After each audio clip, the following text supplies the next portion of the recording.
Today's topic is how to forget about your ex, why it's crucial to completely forget about every failed relationship you've ever had, whether you were divorced multiple times, could be the case, or more commonly broke up with multiple partners in the past.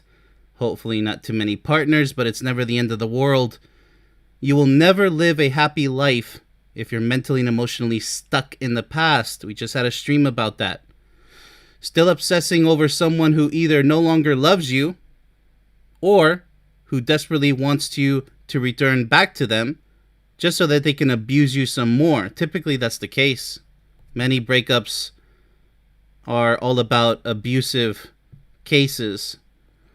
Whatever the reason, however, for breaking up or divorcing, you must always remember why your relationship failed and why you both decided to move on with your lives.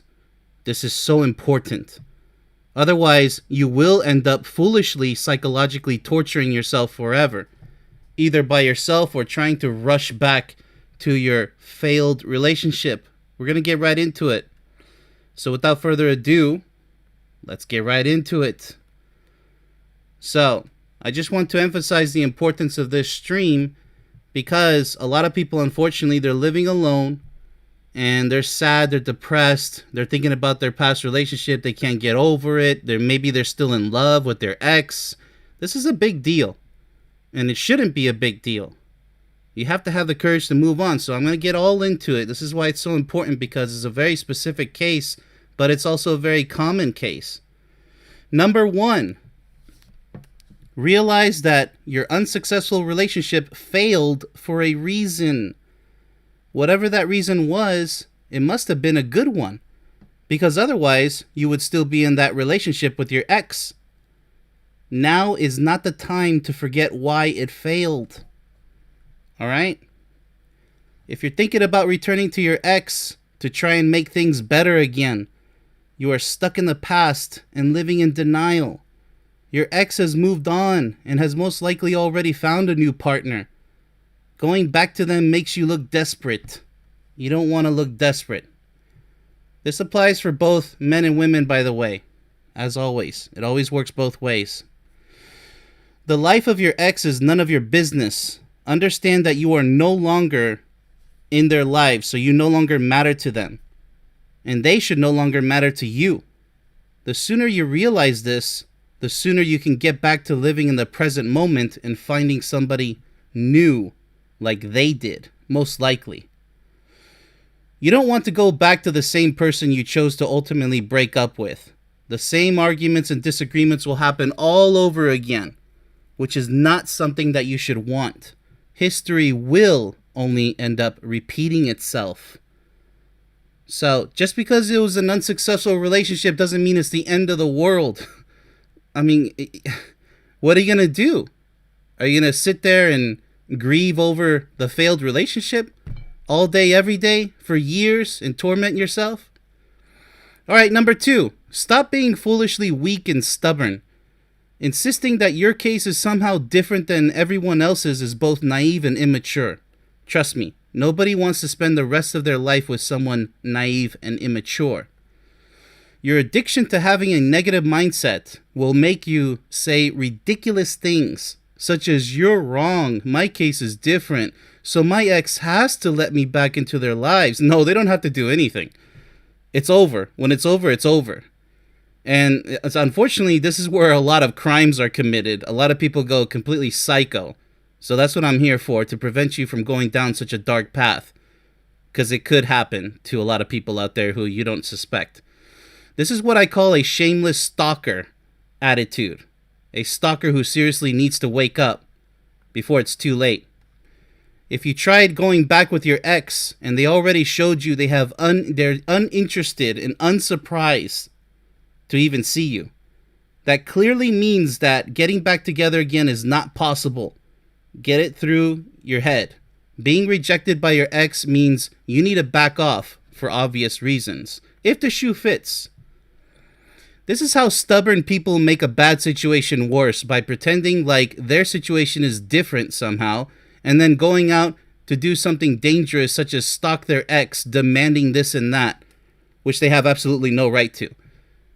So this is now criminal behavior, and you will get caught.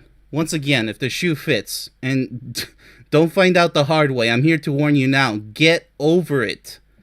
Stop thinking about your ex, because it's only going to lead to worse and worse news for you.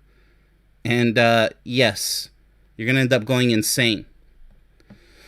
Number 3, show some self-respect. You are better than you think you are. Unless, of course, you insist on living a depressing life that you choose to support. It's your choice. Your ex should mean absolutely nothing to you. You can remember the good times, that's fine. But that should end too, eventually. Having self-respect means you work on enhancing your self-esteem and work on bettering yourself physically, mentally, and emotionally. Go hit the gym. Go learn something. Go improve yourself. Build your emotions back up. Obviously, you took a really bad hit, right? Emotionally. If you just recently broke up or divorced, now is the perfect moment to work on improving yourself. So many people forget this. They're like, oh, my life is messed up forever. Get a hold of yourself. Snap out of it. Slap yourself if you have to. Teach yourself about yourself. You can never successfully love another person if you can't even successfully love yourself. So maybe this is the time to do so. Respect yourself by taking much needed time off from trying to find someone new. Don't just go rushing to find somebody new as if nothing happened. You need some time off, okay? This is a moment where patience is key. If you don't completely forget about your ex, then you're going to either run back to them like an immature, desperate, out of control, dangerous maniac, or you're going to rush into a new relationship, ruining someone else's life by still obsessing over your ex.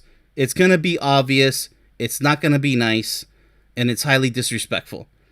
So take time to respect yourself and to better yourself, okay? You just suffered a big loss. Maybe if you were divorced, that's a big deal. If you were not married, but you were with that person for years, it's still a big deal.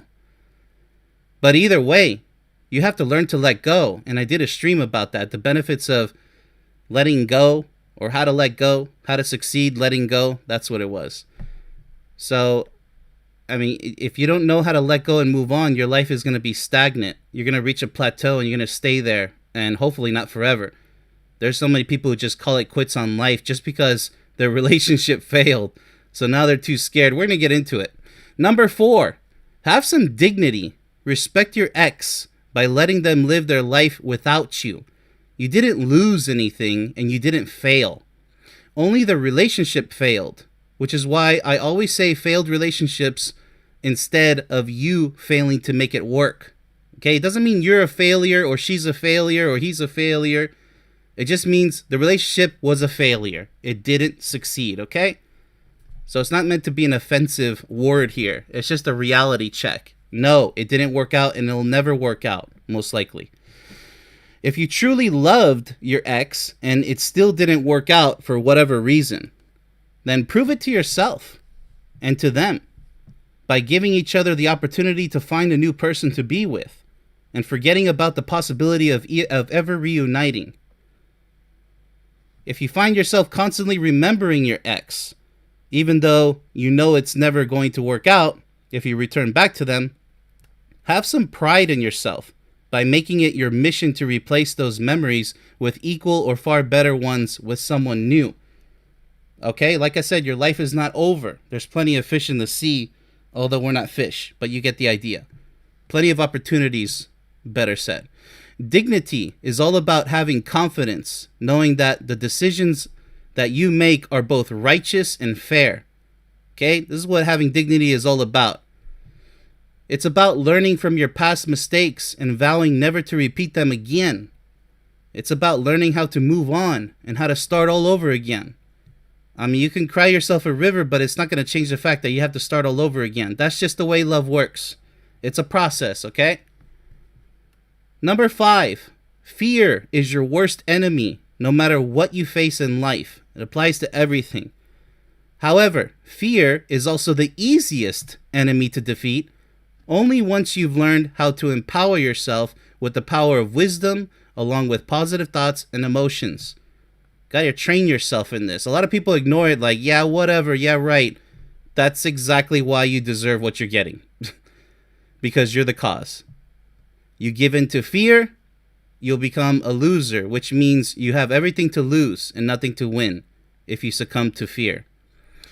Because it's overpowering. It will dominate you if you allow it to. By constantly remembering the past, which includes thinking about your ex, you are giving in to fear while losing strength and the opportunity to create a better life for yourself. Sitting there stuck in the past will only make a bad situation worse, so stop doing it if that's the case. The only way to erase your fears is to face them head on. First, identify what is your fear. What do you fear so much? Maybe it's multiple fears. Wanting to return back with your ex means you fear establishing a new life for yourself. Constantly remembering your ex means you fear feeling lost and empty. It's okay. It's okay to fear these things for a while, but the faster you snap out of it, the faster you can begin living the happy life you deserve. Of course, you got to be the change in order to make that happen. You'll know when you're ready to move on with your life once you successfully destroy every fear that's holding you back. Okay? It really is that simple, although you got to put in the effort. You have to know thyself, right? But I can promise you fear is the enemy left and right. It doesn't matter what we're talking about. Number 6, it's time to start all over again by finding a new person to establish a solid friendship with. Remember, I don't support dating because it's a silly little game of pretending to be someone you're not while trying to impress each other rather than focus on the finer details. Friendships are the best, so stop dating. I even did a stream on that recently. Now, don't get all anxious over starting all over again with someone new. Instead, you should know that by forming a solid friendship, that is, with someone new, there is no telling how fast your new relationship will progress, perhaps, into an intimate relationship, for example, where now you're both partners. It could happen. Maybe you're friends this month, and then what do you know? It just suddenly progressed into an intimate relationship faster than you expected. So don't get all anxious about it. And if it doesn't, well, then have patience. But don't be friends for too long, because now you might be wasting your life on somebody who's going to keep you in the friend zone for whatever reason. Or they might just pick somebody else in the end. So maybe it's not wasted time, but it's an experience to tell you, maybe I should identify which friendships are going to go somewhere and which friendships are clearly headed to a dead end with a titanium wall. That doesn't mean to rush into your new friendship because remember, you're no longer a desperate person looking for the easy way out. There are no shortcuts, okay? It's time now to focus on finding somebody new who you know will be the perfect match for you. You got to know what you're looking for, who you're looking for, and what you're looking for in a person, that is. That means far better than your ex ever was, or perhaps ever will be, okay? So you already know what your ex was like. So hopefully now you know what to look for in your new person, right? In your new potential partner. Be sure to take your time. Maybe your new friendship is going nowhere fast. In that case, turn your friendship into a simple acquaintance. Hit the reverse button. Shift into reverse, right? And move on to someone else to establish a new friendship with them. Either way, the beginning of any successful relationship, all successful relationships, always begin with a solid friendship. Some of them play the dating game, but they end up being friends by dating. Just because I discourage dating doesn't mean it still can't happen. What I'm saying is it's best to go straight into friendship and don't waste your time, money, and energy on the dating game, because that has a higher probability of not succeeding. Understand? Okay. All right. So last but not least, number 7.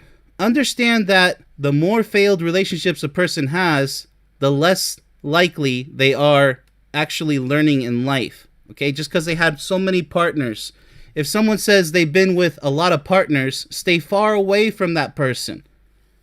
Quantity doesn't equal quality in this case. It simply means they don't care. You got to really think about this one. I always have to repeat this many times, especially offline. do your best to find someone who has been with no more, for example, no more than 3 previous partners. I think 3 is a fair number. The less, the better. But don't expect to find a virgin in today's world, okay? Don't be unrealistic. Even if you do meet a virgin, however, there's no guarantee that such a relationship will succeed just because they're a virgin. It could actually be the worst relationship of your life. And please watch my stream, Sex Before Marriage, the benefits of. Because I really strongly feel that if you're going to spend the rest of your life with this person, you guys better be synchronized sexually and knowing what you're going to get into. Because it's not everybody else who's going to get married. It's you who's going to get married or involved in a serious long-term relationship that could turn into marriage, or a soulmate relationship, that is. So say, however, that you meet someone who has 5, let's say 5 previous partners, but shows strong signs of maturity and wisdom. Okay, such a case would be okay in such a scenario. Most likely, though, it won't be the case. Okay? So stick to someone with fewer partners to minimize the chances of being used. Like I said, there's many people out there who've been with so many partners, they say, oh, I got so much experience.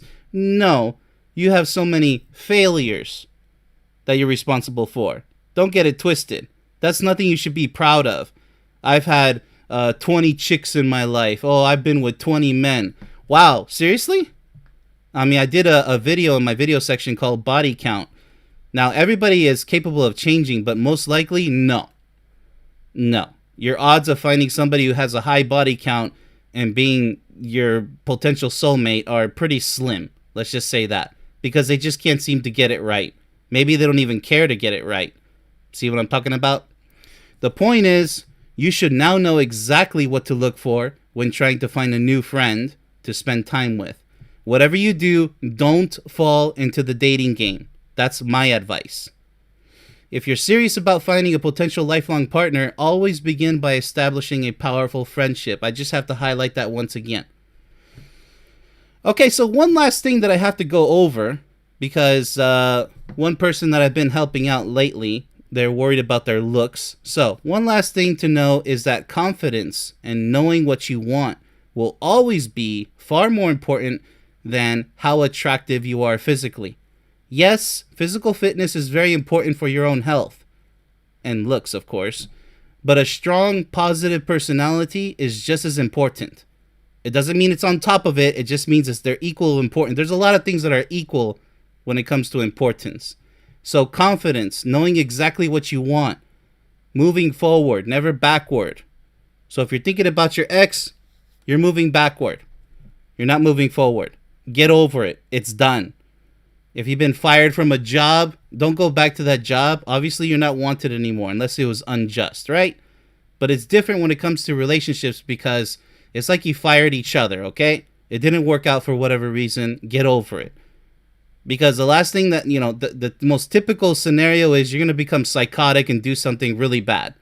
Or you're going to get involved with in a new relationship with somebody new, and then you'll end up betraying them because you're still hooked up. You're still thinking about your ex. You still have feelings for your ex. You know how messed up that is, and you know how common that is? Have some self-respect, have some dignity, do the honorable thing, move on. Now, just one chance in a million, don't hope on it, but one chance in a million you both decide to get back together again. Guess what? It doesn't mean that it's going to be easy street. That is no guarantee that you guys are going to succeed together because, oh, wow, we're feeling good again. Because guess what's going to happen down the road? Inevitably, by the way. Problems. So, it might be all kissy-touchy, in the moment you guys get back and make up sex, everything, the whole works. But I guarantee you that such a relationship has already been broken once. And that's just like I did my most recent video about welding 2 hearts together. My regular video, the latest one. There's only so many times you can weld 2 pieces together, right? And the same applies to love. Because it's betrayal after betrayal. It's lie after lie. It's weakness and more weakness. No loyalty, no commitment, no passion. It's just going to fall again. So for example, the Leaning Tower of Pisa. Everybody's waiting for that thing to fall. Nobody's expecting for it to magically become straight up and down rigid again, right? And you can have the most expensive architects and engineers. It's just not going to happen, okay? And such is a thing with such a fragile ex relationship. If you try to run back to your ex, well, then they're running back to you. You're their ex. The ex happened for a reason, people. So respect it. It didn't work out. You guys chose to move on for whatever reason. Move on. Okay? Because guess what? If you're going to maintain contact with your ex and you're waiting to see if they break up with who, that's none of your business. It's done. It's over. Stop being a creepy stalker, okay? Like, hey, how is it going? Don't even be friends anymore. No, enough. You won't be able to move on. Trust me. You will not be able to move on when you keep thinking you can. Here's a really bad scenario, by the way. There are actually lots of people involved in serious long-term relationships, and they're still thinking about their first boyfriend, their first girlfriend. Are you serious? Then you're not in love. You're not as in love as you claim to be with your partner. And there's people even claiming to be soulmates, and they're still thinking about their past once in a while. And they're like, oh, it's normal. Everybody does it. Nope. I don't do it. I don't miss anything in the past. If it was done, it was done. I move on. And so should you. So that's my advice to anybody even thinking about returning to their ex. Whether it was a divorce or breakup, don't do it. And let me just go over self-esteem one more time here. I don't care what you look like. If you're overweight, fix it. If you're bald, obviously you can't do much about it. I don't know how Rogaine is doing these days, but just because you have a head full of hair or a bald head, believe me, somebody's going to like you. Now, if you're a woman, that's a different story. I recommend wearing a wig. It's more feminine, but I don't know. I haven't seen many bald women out there. Typically, it's the man who's bald. We can talk about that in the comments if you want. That's an interesting conversation. The point is this. There's somebody for everybody, so please watch my Everybody is a Perfect 10 video. It was an older video that I made in my regular video section. If you guys are interested, I'll pop a link there in the comments section. But hope you guys enjoyed this stream. And since people have been spreading the word about this channel, Perfect Soulmates, I'm going to be doing another show tomorrow because I said every Friday from now on. And if we have 10 new subscribers, I'll be doing 2 shows. The once every Friday and the additional show because you guys earned it for spreading the word and gaining us new subscribers. Because they're not just my subscribers, we're growing a community here of people who are taking love seriously and who want to help others eventually so that they can help them fix their lives. So help me help you so that you can help others. All right, with that said, much love to everybody. Thanks for watching and stay tuned for tomorrow's show. Much love.